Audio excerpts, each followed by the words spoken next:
नमस्कार, आप देख रहे हैं हल्ला बोल। आपके साथ मैं हूं अंजना ओम कश्यप। बड़ी खबर के साथ बुलेटिन की शुरुआत कर रहे हैं क्योंकि जो तस्वीरें आ रही है करनाल से, किसानों की एक बार फिर मोर्चाबंदी तेज हो गई है। हरियाणा के करनाल में लाठीचार्ज के खिलाफ किसानों ने आंदोलन तेज कर दिया है। हजारों की तादाद में किसान करनाल के अनाज मंडी से निकले हैं और मिनी सेक्रेटेरिएट का घेराव करने के लिए जा रहे हैं। कल किसानों ने प्रशासन के साथ बैठक की थी लेकिन बात नहीं बनी, जिसके बाद किसानों ने हल्ला बोल का फैसला बरकरार रखा और आज वहीं की तस्वीरें आप देख रहे हैं। किसानों पर लाठीचार्ज को लेकर ये नाराजगी थी और करनाल में आज प्रदर्शनकारी किसान आपको दिख रहे हैं। जो प्रदर्शनकारी हैं वो बड़ी तादाद में सेक्रेटेरिएट के घेराव के लिए आगे बढ़ रहे हैं।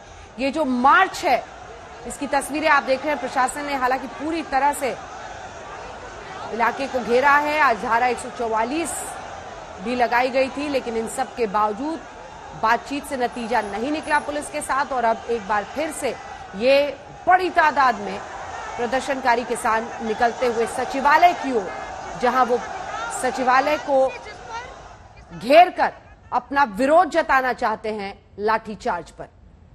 ये देखिए, जहां से भी गुजरिए जबरदस्त भीड़ इस वक्त दिखाई दे रही है। ये करनाल की तस्वीरें आप इस वक्त देख रहे हैं। इससे पहले मुजफ्फरनगर में भी राकेश टिकैत के नेतृत्व में महापंचायत का आयोजन किया गया था और ये करनाल में एक बार फिर से भारी तादाद में किसानों की मौजूदगी। प्रदर्शनकारी किसान मार्च करके आगे बढ़ते हुए सचिवालय घेराव आज वो करना चाहते हैं और वहीं के लिए ये किसान कूच कर रहे हैं। तस्वीरें बयां कर रही हैं कि भारी तादाद में किसानों का एक बार फिर से सड़कों पर उतरना एक संकेत है जो सरकार के कृषि कानूनों के खिलाफ उनके विरोध में तो थे ही, लेकिन पुलिसिया लाठीचार्ज के बाद उनका गुस्सा चरम पर है और वो एकजुट होकर अब सेक्रेटेरिएट यानी सचिवालय की तरफ बढ़ रहे हैं।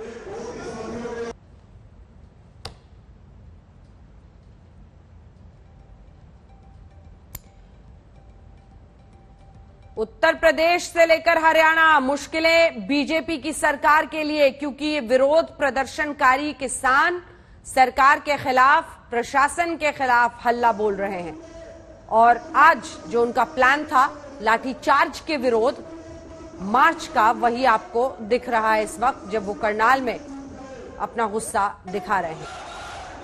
एक बार आपको सुनाते हैं जो वहां पर नारे लगाए जा रहे हैं इस वक्त।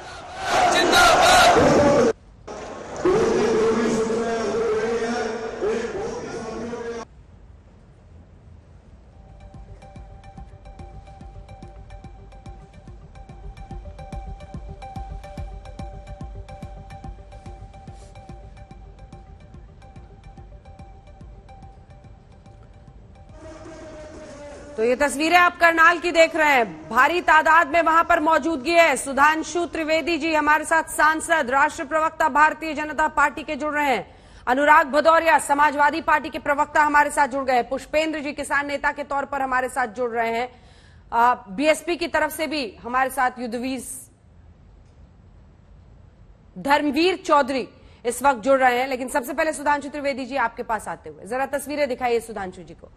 सुधांशु जी, ये तस्वीरें क्या कह रही हैं सरकार से, बीजेपी से? करनाल में ये विरोध प्रदर्शन है आज किसानों का लाठीचार्ज के खिलाफ, पुलिसिया ज्यादती के खिलाफ, और ये निकल पड़े हैं सेक्रेटेरिएट को घेरने के लिए। अब भी आपको लग रहा है कि विरोधी पार्टी, विपक्षी पार्टियां कुछ कर रही हैं खेल, या फिर आपको समझ में आ रहा है कि आज उतरे हैं किसान? अंजना जी, 10 महीने से किसानों का आंदोलन चल रहा है। तो ये कौन से किसान हैं जिनको इन 10 महीने में न बुआई करने की जरूरत पड़ी, न जुताई करने की जरूरत पड़ी, न कटाई करने की जरूरत पड़ी, और वो पूर्णतः आंदोलन को समर्पित कार्यकर्ता के रूप में निरंतर आंदोलन में रत है? क्या ये अपने आप में इस बात के लेकर संदेह नहीं उत्पन्न कर रहा है कि इसमें कितनी हकीकत और कितनी सियासत है? जहां तक इस घटना की बात थी, सरकार ने इस विषय के ऊपर पूरी संवेदनशीलता से विचार किया। सचिवालय मार्च करने की बात थी। सरकार ने इस प्रत्याशा में कि किसी प्रकार की कोई हिंसक गतिविधि या उपद्रव नहीं होगा तो बैरियर्स भी हटा लिए थे। शांतिपूर्ण प्रदर्शन करने का सबको अधिकार है, इसमें कोई दो राय नहीं है, परंतु यथार्थपूर्ण डिस्कशन करने का भी अधिकार है। आप आइए, तथ्यों पे बात करिए, यथार्थ देखिए, तो कोई समस्या की बात नहीं। परंतु अंजना जी, ये किसान अचानक कोलकाता भी चले जाते हैं जब पश्चिम बंगाल की बात होती है, फिर उत्तर प्रदेश का चुनाव नजदीक आएगा तो लखनऊ जाने की बात होने लगती है। तो बात साफ समझ में आती है कि ये किसान से ज्यादा ये मुद्दा, और जो उनकी कार्यक्रमों में बोला जाता है तो सीधे पार्टी का नाम लेके चलिए सरकार के खिलाफ बोलिए, ओके, सरकार के खिलाफ तो बोलने का आपका अधिकार है। एक सेकंड आप नाराज हो सकते तो सरकार के खिलाफ शुरू में मैं सबको बोलने देती हूँ, लेकिन आपको टोक रही हूँ। ये जो इतने सारे आपको दिख रहे हैं किसान, ये सारे आपको राकेश टिकैत के आदमी दिख रहे हैं, भारतीय किसान यूनियन के आदमी दिख रहे हैं, क्योंकि उन्हीं पर आप निशाना साध रहे हैं। मेरा सवाल आपसे ये है कि आपको क्या लगता है, बुआई कटाई करके जब गुर्बत और गरीबी सिर्फ काटनी होती है, किसान ने अगर तय किया है कि वो सड़कों पर विरोध करेगा, तो फिर आप कैसे कह देंगे कि कैसे उनके परिवार में और लोग नहीं है क्या जो कर सकते हैं? और ये तो सर 2 दिन का मामला है, नहीं तो लाठीचार्ज के खिलाफ आज गुस्से पर निकले हैं ना सड़कों में। ये नाराजगी आप लोगों को समझ क्यों नहीं आ रही सर? जी मैं बता रहा हूं, नहीं मैं बिल्कुल तथ्य रूप में समझा रहा हूं। जैसे मैंने कहा, कोई बुआई करने नहीं गया, कोई जुताई करने नहीं गया, कटाई करने, चलिए कोई बात नहीं भाई। ये तो वो किसान है जिन्होंने कहा था हम ट्रैक्टर के द्वारा घेर देंगे, और ट्रैक्टर कितने पूरे भारत में? केवल 43 लाख। और किसान कितने? खुद दावा करते हैं 80 करोड़। तो 60 करोड़ 80 करोड़ जितने किसान आप मानते हैं, चलिए 10 करोड़ परिवार मान लीजिए, तो आप तो जनाब उन 40 लाख लोगों की नुमाइंदगी करते हैं जो सबसे ईश्वर की कृपा से सबसे समृद्ध और सक्षम किसान हैं, जिनके पास ट्रैक्टर हैं, और उसी आधार पर आपने कहा था हम घेराव कर लेंगे।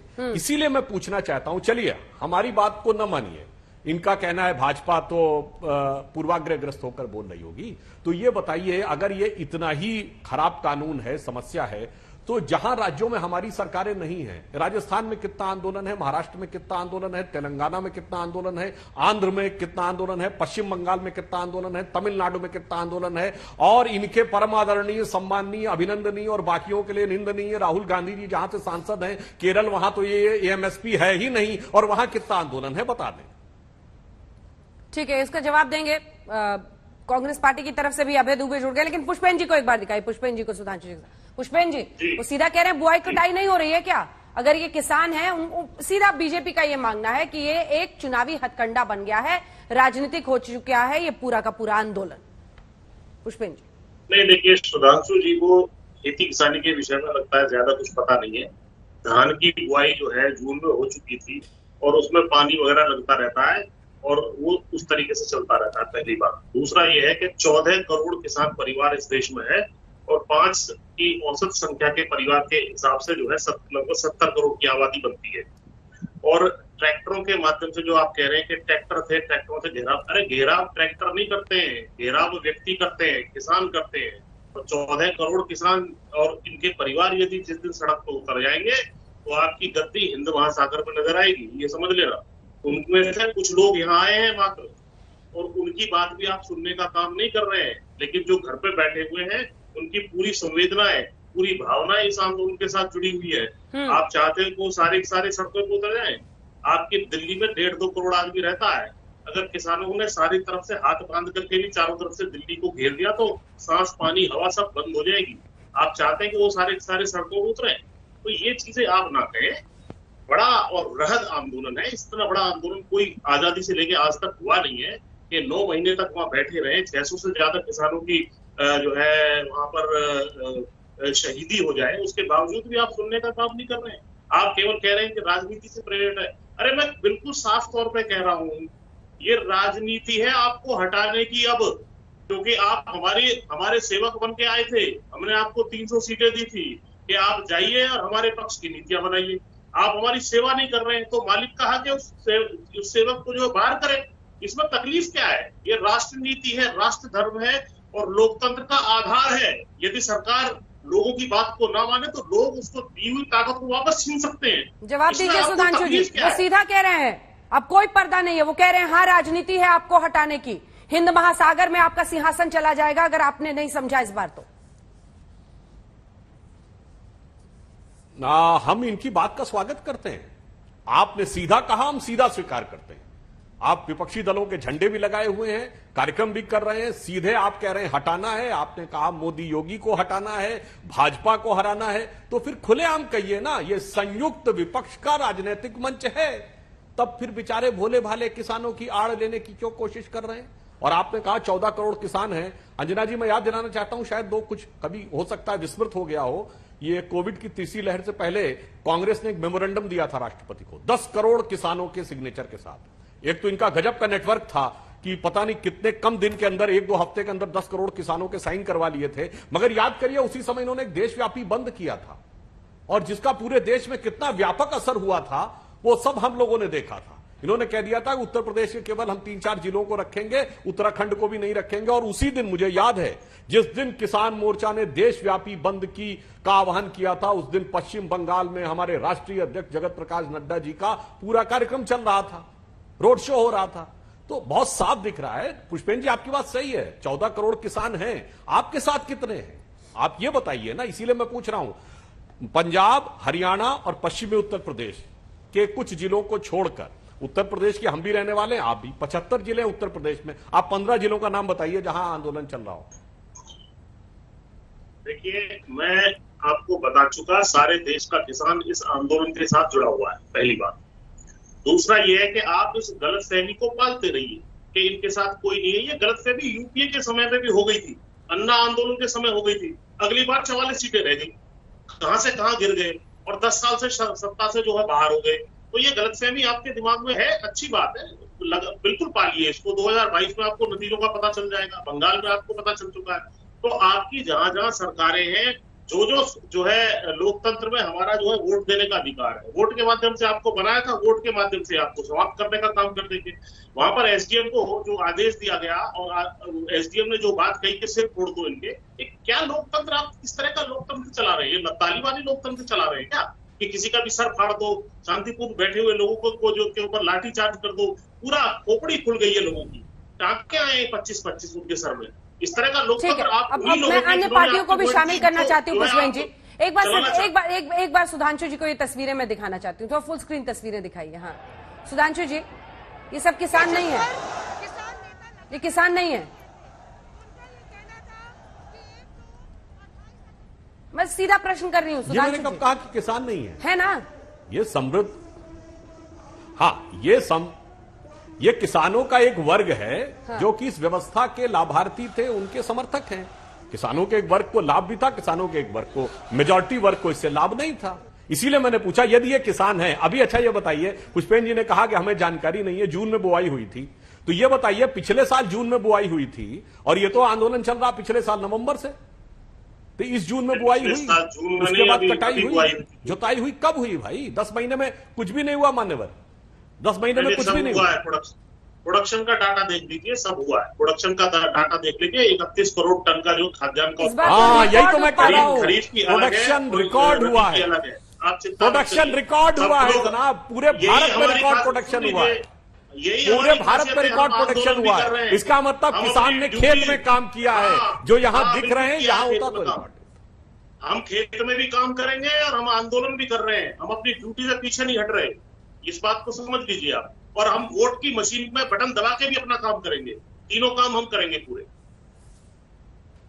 चलिए ठीक है, अब मैं अन्य पार्टियों को शामिल करना चाहती हूँ। करनाल से कुछ सिक्योरिटी की भी तस्वीरें आ रही हैं, सुरक्षा, मैं आ रही हूँ एक सेकंड सुधांशु जी, कि किस तरह से वहां पर प्रशासन ने इंतजाम किए हुए हैं सुरक्षा के, उस पर भी चलेंगे। लेकिन अनुराग भदौरिया जी, उनका कहना है कि समृद्ध किसान है, जिनको बिचौलियों से फायदा होता था, ये वही किसान है जो आज इन मुद्दों को लेकर सामने आ रहे हैं। छोटा किसान बीजेपी के साथ है।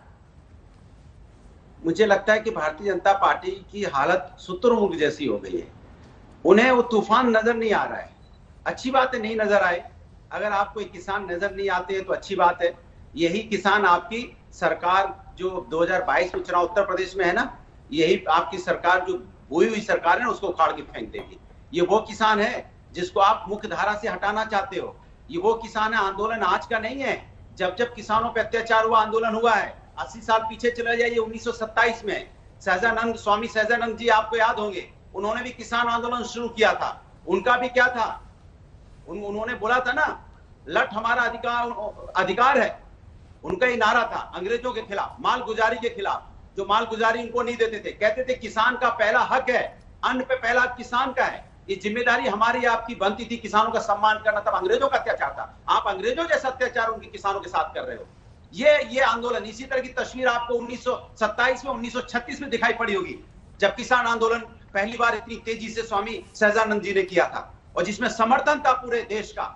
वही किसान आंदोलन आज है और उन्होंने अंग्रेजों की हुकूमत उखाड़ के फेंक दी थी। आप क्या हैं? आपको ये किसान 2022 उत्तर प्रदेश से उठा के हिंद महासागर में नहीं, आपको ऐसी जगह फेंकेगा जहां दोबारा जन्म नहीं ले पाओगे आप। ये हालत हो जाएगी आपकी। अरे लेकिन मिस्टर भदौरिया, शुतुरमुर्ग की तरह बैठे रहिए। मिस्टर भदौरिया, मेहनत करे किसान, आंदोलन करे किसान, फसल काटने आप लोग आ जाएं।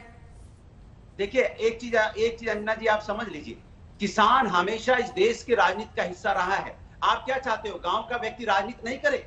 आप क्या चाहते हो? किसान कमजोर, कहते मजबूर और मजदूर बन के गांव में पड़ा रहे? उसके नहीं, वो आए नहीं। धन्ना सेठ यहाँ पे आके राजनीति करें, भारतीय जनता पार्टी के धन्ना सेठों को लाके राजनीति में भर दे, और जो किसान गांव में बैठा है वो राजनीति नहीं कर सकता। ये गांव का रूल है भाई। 70% व्यक्ति यहाँ पे आदमी गांव में रहता है और गांव का आदमी राजनीति नहीं करेगा तो कौन करेगा? सुधांशु जी राजनीति करें। ठीक है, सुधांशु जी जवाब दे दे, फिर आनंद लें, लेकिन किसान नहीं करेगा। ये सुधांशु जी की आदत है, वो अपना यहाँ आराम से रहे दिल्ली में। ठीक है, जवाब सुनिए, जवाब सुनिए। किसान नहीं करेगा, जवाब के लिए नहीं लड़ेगा। जवाब सुनिए, बात है भाई। जवाब सुनिए सुधांशु जी, फिर अभय दुबे जी को दिखाए। अनुराग भदौरिया जी ने बड़ी अच्छी बात कही, बस संक्षिप्त में कह देता हूं। इन्होंने स्वामी सहजानंद जी का उल्लेख किया, बहुत विराट किसान आंदोलन था 1927। उससे पहले 1907 में भाई अजीत सिंह, जो भाई शहीद भगत सिंह के बड़े भाई थे, उनका किसान आंदोलन, बारडोली का सत्याग्रह सरदार पटेल, चंपारण का सत्याग्रह जहां महात्मा गांधी, मैं जो बात कहना चाह रहा हूं वो बता रहा हूं। और उसके बाद आजादी के बाद चौधरी चरण सिंह, देवीलाल, शेरशाह किसान संगठन के सरोज जोशी।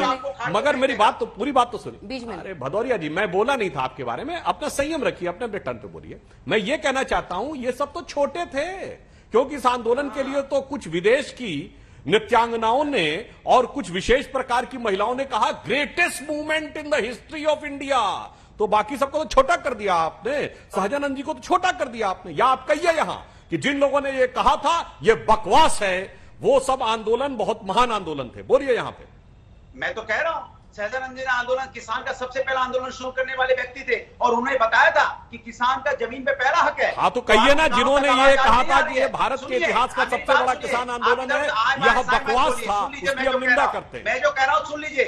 आय बाय साय मत बोलिए। आपने कहा सहजानंद जी का आंदोलन। एक एक करके प्लीज। परेशान है, उसको अधिकार उसको मिलना चाहिए, उसको अधिकार दे रही हूं। इतनी भीड़ देख के भी आंख बंद कर रहे शुतुरमुर्ग की तरह। यहाँ किसान धरने पे बैठा है, यहाँ पे देखिए हजारों की संख्या भीड़ नजर आ रही है और आप उसको किसान मानने को तैयार नहीं है, उसको आप गांव का व्यक्ति मानने को तैयार नहीं है। कह रहे संपन्न लोग हैं। अरे संपन्न मैंने कहते हैं ना, सावन के अंधे को हरा हरा दिखाई देता है, क्योंकि बीजेपी सावन के अंधे है ना, उसको हरा हरा दिखाई दे रहा है हर काम। हर आदमी उनको बड़ा दिखाई दे रहा है, क्योंकि बड़े आदमी के चक्कर में रहते हैं, उनको गरीबों से लेना देना नहीं है। किसान भी उनको अमीर दिखाई दे रहा है। अच्छी बात है। आप पहने रहते हैं। एक बार फिर से तस्वीरें दिखाते, एक बार फिर से तस्वीरें जरा फुल स्क्रीन दिखाइए। और अभय जी, वही सवाल जो मैंने उनसे पूछा था, क्योंकि जब ऐसा कोई महापंचायत हो, बड़ा आंदोलन हो, राहुल गांधी जी फोटो ट्वीट कर देते। पिछली बार गलत फोटो भी, पुरानी फोटो ट्वीट हो गई थी, गलत नहीं, पुरानी फोटो। लेकिन सवाल यह है कि आंदोलन ये किसानों का है।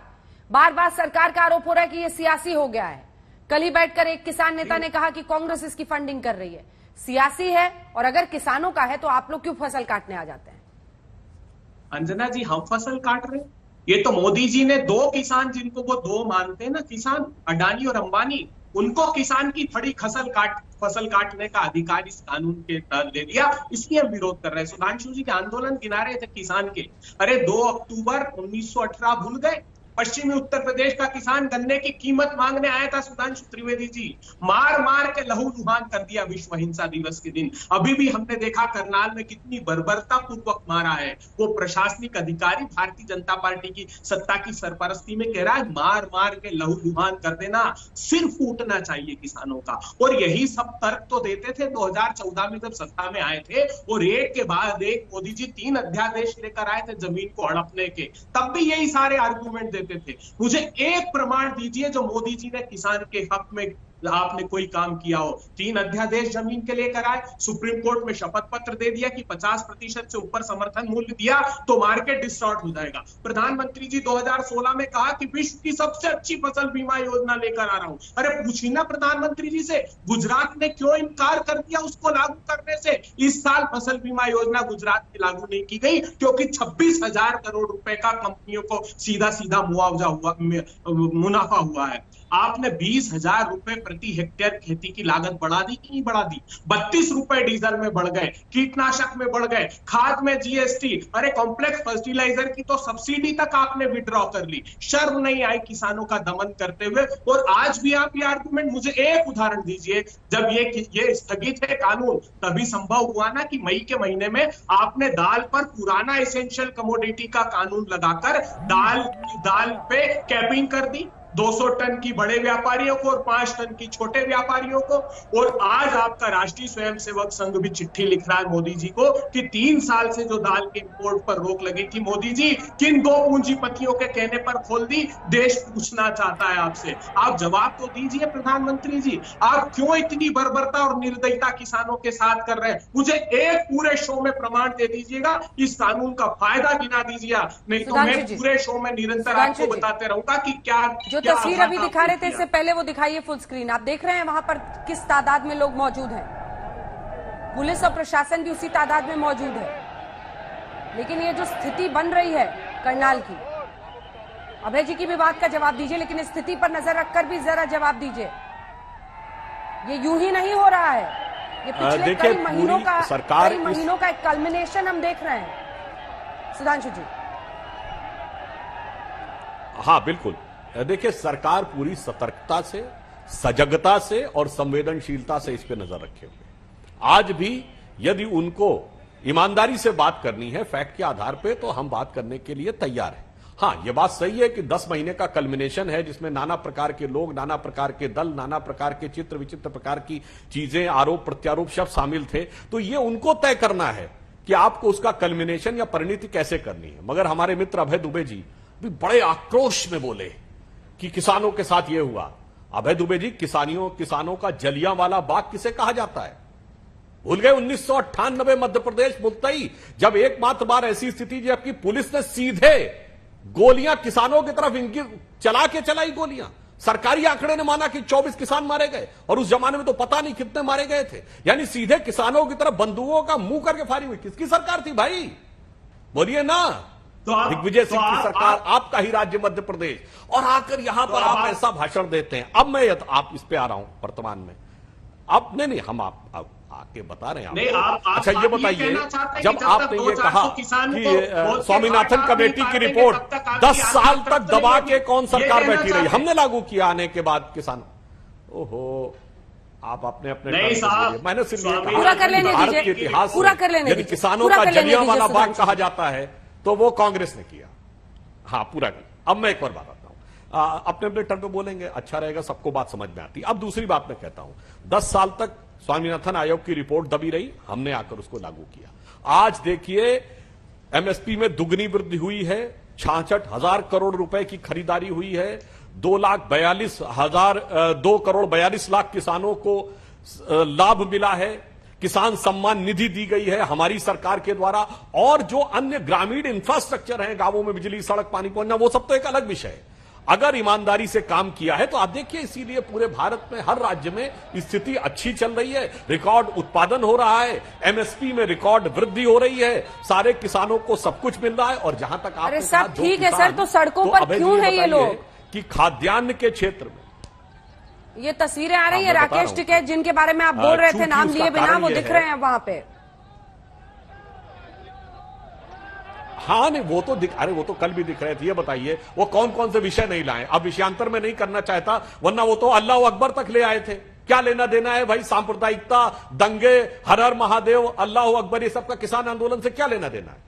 ये खुद दर्शाता है कि जो आपने कल्मिनेशन कहा ना, ये कल्मिनेशन यानी ये जब अपने चरम पे पहुंच रहे हैं तो एक प्रकार की विक्षिप्तता की स्थिति में पहुंचते जा रहे हैं। इनको स्वयं नहीं समझ में आ रहा किधर जाना। कारण क्या है कि आंदोलन का कोई नेता नहीं। इसी प्रशासन की ज्यादती यानी लाठीचार्ज के खिलाफ आज किसान एकजुट हुए हैं और वो सीधे वहां अनाज मंडी से रुख कर रहे हैं सचिवालय का। सचिवालय घेराव का उनका प्लान है। इस बीच धारा 144 से लेकर इंटरनेट की सेवाएं सब कुछ वहां बंद कर दी गई है। एहतियाती तौर पर ड्रोन भी दिखाई दे रहे हैं जिसके जरिए नजर रखा जा रहा है इस आंदोलन पर। आइए आपको सीधे लिए चलते हैं। कुमार कुणाल हमारे सहयोगी इस आंदोलन में वहीं पर मौजूद है, उनकी जल्दी से ये रिपोर्ट देख लीजिए। में सरकार और किसानों के बीच आर पार की लड़ाई, और लड़ाई इसलिए क्योंकि 28 अगस्त को जो घटना हुई उसके बाद किसानों ने जो मांग रखी थी सरकार के सामने उसको लेकर बातचीत विफल हो गई। और उसके ठीक बाद जो तस्वीरें हैं करनाल के सड़कों की, वो इस समय आपके सामने कि किस तरीके से सड़कों पर उतर आए हैं अपनी पूरी ताकत दिखाने के लिए। उनके साथ उनके झंडे हैं, उनके बैनर है, बड़े नेता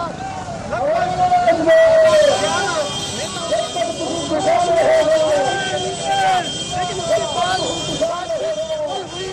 किसानों ने दिखाने का फैसला किया है। और इस समय पूरी तरह से नेशनल हाईवे जो कि दिल्ली से चंडीगढ़ की तरफ जाता है, तो क्या है मंजर, वो हमारे सहयोगी कुमार कुणाल की इस रिपोर्ट से आप समझ रहे होंगे, जो मार्च करके आगे बढ़ रहे हैं सचिवालय के घेराव के लिए।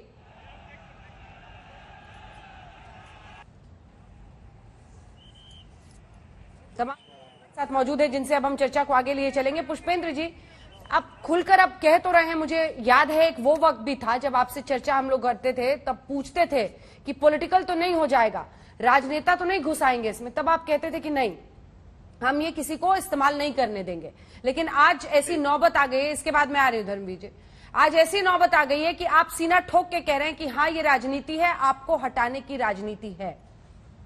नहीं, इसमें राजनेता कोई नहीं घुसा है। किसानों ने इनको बनाया था, इनको वोट दे करके वहां बैठाया था। ये जनता है, और ये जब जनता आती है तो मुझे अगर परमिशन दे तो 10 सेकंड में मैं रामधारी सिंह दिनकर की 4 लाइनें इनको सुनाना चाहता हूँ। जनतंत्र का जन्म कविता में पे लिखा है, हुंकारों से महलों की नींव उखड़ जाती, सांसों के बल से ताज हवा में उड़ता है, जनता की रोके राह समय में ताव कहां, वह जिधर चाहती काल उधर ही उड़ता है, तो राह समय के रथ का घर घर नाद सुनो, सिंहासन खाली करो कि जनता आती है। यदि आप जनता की बात नहीं मानेंगे, उनके विरोध में नीतियां बनाएंगे, तो जनता का यह अधिकार है कि आपको दिया हुआ जो शासन है, सिंहासन है, उसको छीनने का काम जनता कर दे। वही जनता जो है सड़कों को उतर के ये करने जा रही है। इनकी आंखें आज खुल जाए, कल खुल जाए, छीनने के बाद खुल जाए। एक रिएक्शन जल्दी से आपसे, उसके बाद से सुधांशु जी आप जवाब दीजिएगा।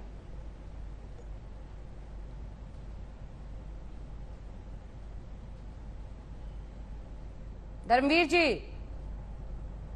कभी किसानों के हक की बात उठाते हुए बीएसपी कभी नहीं दिखी सड़कों पर, या आपको लगता है कि किसान नहीं है ये?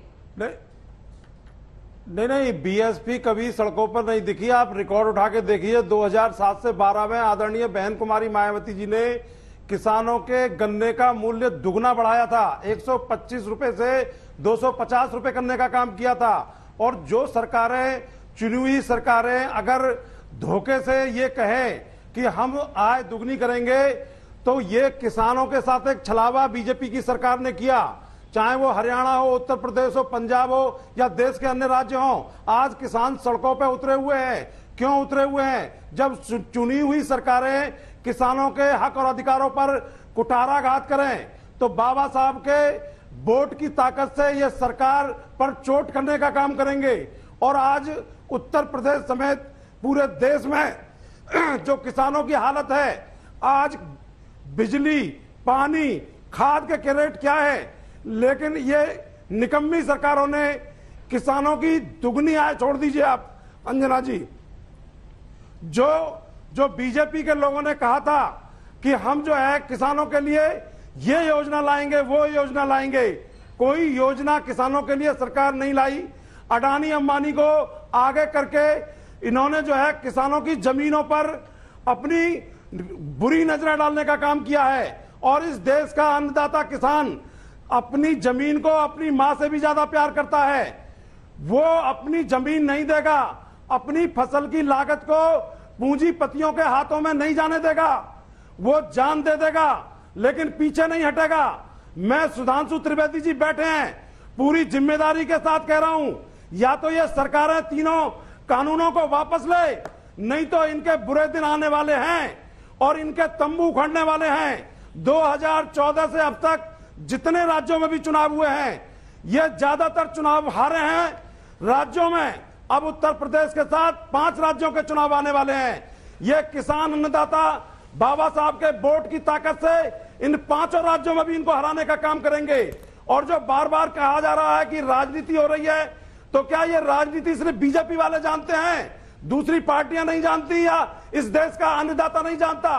बाबा साहब ने जो वोट की ताकत अडानी अंबानी को दी है, वही है किसान का मेरे मजदूर को दी है। और यूपी की ही चिंता कर लीजिए सुधांशु जी, ठीक है, ये जो आंदोलन यूपी की ही चिंता करके किसानों की सुध ले लीजिए, आवाज पड़ने वाला है। यूपी की ही सुध ले लीजिए किसानों की चिंता करते हुए। 403 में से 120 है ना जिन पे प्रभाव पड़ सकता है अगर किसानों का इस तरह से विरोध देखा जाता है। देखिए, धर्मवीर जी ने अपना चुनावी शैली में जो अपना वक्तव्य टीवी के ऊपर दिया, हाँ, धर्मवीर जी ने चुनावी शैली में जो अपना वक्तव्य टीवी पर दिया, तो मैं सिर्फ उनको याद दिलाना चाहता हूं कि उत्तर प्रदेश में पलवल में किसानों के ऊपर दमन किसके शासनकाल में हुआ था? बसपा के शासनकाल में हुआ था ना। भट्टा परसौल, पलवल, टिप्पल उस जमाने में कहां हुआ था? सपा बसपा की सरकारें थी ना जब किसानों के ऊपर दमन। आप तो टर्न में बोलिए जनाब, आपका भाषण मैंने पूरा सुना। अरे पलवल कहां? अब सुनिए था, भट्टा परसौल, बीच में नहीं। अरे भट्टा परसौल में क्या हुआ था? देखिए, मैं बता रहा हूं आपको, मथुरा के पास टप्पल में किसके सरकार के शासनकाल में हुआ था? भट्टा परसौल किसके सरकार के शासनकाल में हुआ था? नोएडा के पास, बताइए। इसलिए हमको सबको पता है कि किसानों के लिए किसने किया, और सपा और बसपा दोनों यूपीए सरकार में को समर्थन दे रही थी और समर्थन ले रही थी जब स्वामीनाथन आयोग की रिपोर्ट में एक चीज आगे नहीं बढ़ी। खैर, उस विषय को छोड़िए। जहां तक राजनीति की बात है, अंजना जी, मैं इस बात के लिए भी तैयार हूं, आप खुल के राजनीति में विरोध करिए। जैसा कि पुष्पेन जी ने कहा, अभी मुझे एक बात याद आई, इन्होंने रामधारी सिंह दिनकर जी की कविता कही ना, उठ जाग समय के रथ का घर घर नाद सुनो, सिंहासन खाली करो कि जनता आती है। जनाब, समय बदल रहा है, समझिए। ये जो चंद किसानों ने सिंहासन बना रखा था अपना पूरे के पूरे किसानों के सरमाए के ऊपर, वक्त का पहिया बदल रहा है, उसको समझने की कोशिश करिए। और जहां तक भीड़ की बात है, तो कुछ कुछ वैसा ही है जब आज से 70 साल पहले राजशाही गई थी ना, 564 रियासतें थीं। अंजना जी, अगर 2-2 हजार लोग वो रियासतें के लोग ले आए होते तो 11 लाख लोग होते दिल्ली में। उस जमाने में धरना प्रदर्शन का इस प्रकार का वातावरण नहीं था, तो 11 लाख से ज्यादा नहीं है। यही तो बात है, जो जमी जमाई सल्तनत थी, जो जमी जमाई आपका सिंहासन था, उसके पाए हिल रहे हैं कुछ लोगों के, बस ये समस्या है। और आम किसान के हाथ में वो ताकत जा रही है। जैसे जब लाइसेंस राज खत्म हुआ, इंडस्ट्रियलाइजेशन में, इंडस्ट्री में लिबरलाइजेशन हुआ, तो उद्योगों में जमे जमाए लोगों के बाद नए लोग आए। जब शिक्षा में लिबरलाइजेशन हुआ, उसमें जमे लोगों के साथ नए लोग आए। आप देखिए, मीडिया में लिबरलाइजेशन हुआ तो सरकारी मीडिया के अलावा अन्य लोग आए। आज किसानों को भी वो अधिकार तो दीजिए, उन्हें खुलेआम आने का अधिकार दीजिए कि सरकारी बस के अलावा प्राइवेट से भी चल सके, जिस पे अच्छा लगे उस पे चलिए। जैसे कोई आज आपसे नहीं कहता कि आप कुर्ता पहने हैं तो आपने सरकारी बिल से ही खरीदा है कि गैर सरकारी। सुधांशु जी, तो समझा दीजिए ना, ताकि वो टिकैत साहब, पुष्पेन साहब की बातों में ना आए। आप ही समझा दीजिए उन किसानों को जो सड़कों पर उतर रहे हैं। तो उनके बस की नहीं। मैं उसी बिंदु पे तो आ रहा हूं ना, मैं उसी बिंदु पे आ रहा हूं। जिसका सरमाया जा रहा है कैसे मानेगा भाई? अभी देखिए, अब ये बीच में एक भदौरिया जी, अच्छा भदौरिया, चलिए एक बात की आप पे भी कह देता हूं। हम लोग बचपन में थे अंजना जी, तो भदौरिया जी के नेता आदरणीय मुलायम सिंह जी के लिए हम लोग सुनते थे धरती पुत्र मुलायम सिंह, सबसे बड़े किसान नेता थे। और आखिर में क्या हुआ? आखिर में अपना ही पुत्र नजर आया, बाकी किसान किनारे। और इन्हीं की पार्टी में ऐसे नेता हैं जो गरीबी की रेखा से 125 करोड़ की संपत्ति 10 साल से कम समय में बना लेते हैं और किसानों के हित की बात करते हैं। बुंदेलखंड निधि का पैसा जब सपा की सरकार थी तो उत्तर प्रदेश ने नहीं खर्च किया, मध्य प्रदेश ने खर्च कर लिया था। इसका जवाब दीजिए, किसानों के हित के लिए बुंदेलखंड का क्या किया था? क्योंकि विभागों में बंडर बाट के बीच में पैसा फंसा रहा था बुंदेलखंड के किसानों। हाँ, अब जवाब दीजिए। की तरफ चले गए। हाँ, देखिए, आपने कहा कि नहीं, बुंदेलखंड विकास निधि के पैसे पर भी जवाब दीजिएगा। आप एक चुप तो हो जाइए, 1 मिनट प्रभु। आपने बोला जलियांवाला बाग कांड हत्या हुआ था, कहां? मध्य प्रदेश में कांग्रेस की सरकार थी, 24 किसान मारे गए थे। अरे प्रभु, कांग्रेस से कंपेयर कर रहे हो? यहाँ 800 से ज्यादा किसानों की मौतें हो गई। थोड़ा बहुत तो अंदर में, अपने अंदर में क्रूरता खत्म कीजिए। ये जो निष्ठुरता खत्म कीजिए। 800 किसान की मौत हुई है, क्या आपने एक बार भी उनके बारे में बात की? क्या किसान वो हिंदुस्तानी नहीं है? क्या किसान इस देश का नागरिक नहीं है? क्या उसको आप अपना नहीं समझते? क्या उसके जो घर के लोग आज रोड पे आ गए होंगे, उनकी पत्नियां विधवा हो गई होंगी, बच्चों के ऊपर से बाप का साया छिन गया, क्या उनके बारे में आपने 2 शब्द बोला? 24 लोग याद है, लेकिन 800 लोगों की मौत हुई वो याद नहीं है। आप भी वही कर रहे हैं जो उन्होंने किया था, उससे ज्यादा आप कर रहे हो आज। और आप किस तरह की बातें करते बैठ के यहाँ पे? ये जो आंदोलन आपको दिखाई पड़ रहा है, आंदोलन वैसा ही आंदोलन है जैसे अंग्रेजों के समय किसानों ने किया था। आप भूल रहे हो, और किसान को खदेड़ के बाहर फेंक दिया था। तो आपका भी समय आ गया है। प्रभु, ये ज्ञान व्यान देना बंद कीजिए। अब ज्ञान आपको किसान दे देगा, और किसान से बड़े ज्ञानी आप नहीं हो, क्योंकि किसान यहाँ पे अन्न पैदा करता है। आपको अन्न चाहे धूप हो, बारिश हो, सर्दी हो, वो तपती धूप में अन्न पैदा करके आपको खिलाता है, और आप उस पर अत्याचार करके यहाँ पे। ठीक है, एक बार दुबे जी बोले थे, सुधांशु जी जवाब देंगे। दुबे जी, ठीक है, देखिए, ठीक है अनुराग जी, दुबे जी एक लाइन एक साथ जवाब दीजिएगा। सुधांशु जी आप ही से लास्ट में जवाब देंगे। देखिए, सुधांशु जी को मैं थोड़ा ठीक कर देना चाहता हूँ।